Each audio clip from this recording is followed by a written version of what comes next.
Kidlat News Updates. Mga balita ngayon, radio technician sa Maguindanao del Norte patay sa pamamaril.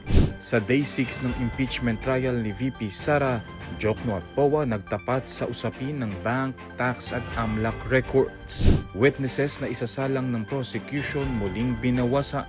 20 million pesos na halaga ng marijuana sinira ng otoridad sa Cordillera. Ako po si Cesar Soriano para ihatid ang mga nangungunang mga balita sa buong kapuluan.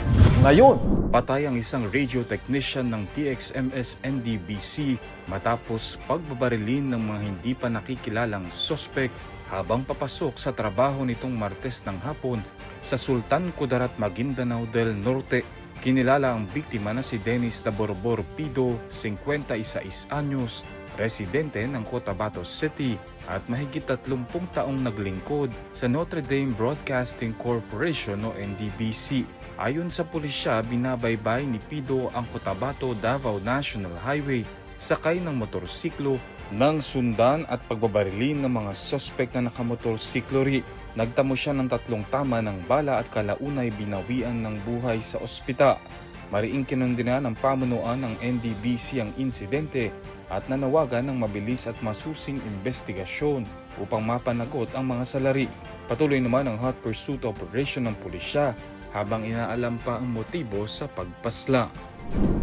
Naging sentro ng ika-6 na araw ng impeachment trial ni Vice President Sara Duterte ang pagtatalo ng prosecution at defense hinggil sa kahilingan na ipasabpina ang bank, tax at anti-money laundering council o AMLAC records ni Duterte at ng kanyang asawang si Mans Carpio.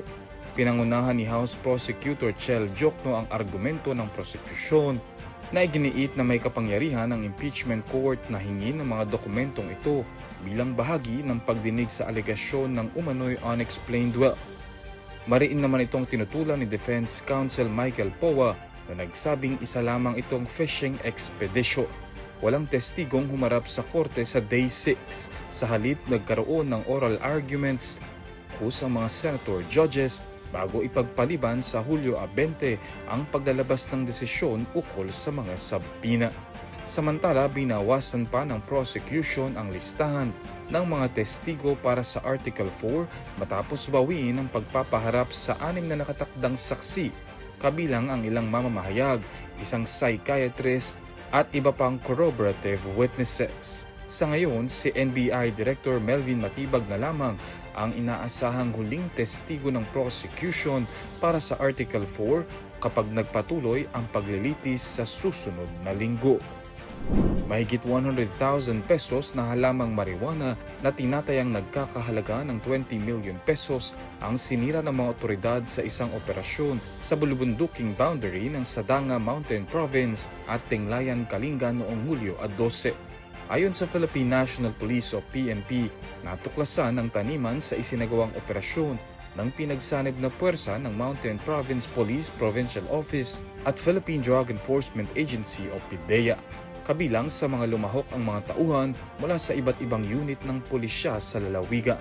Matapos matukoy ang lokasyon, binunot at winasak sa lugar ang mahigit 100,000 na fully grown marijuana plants upang mapigilan ang posibleng pag-aani at distribusyon ng mga ito.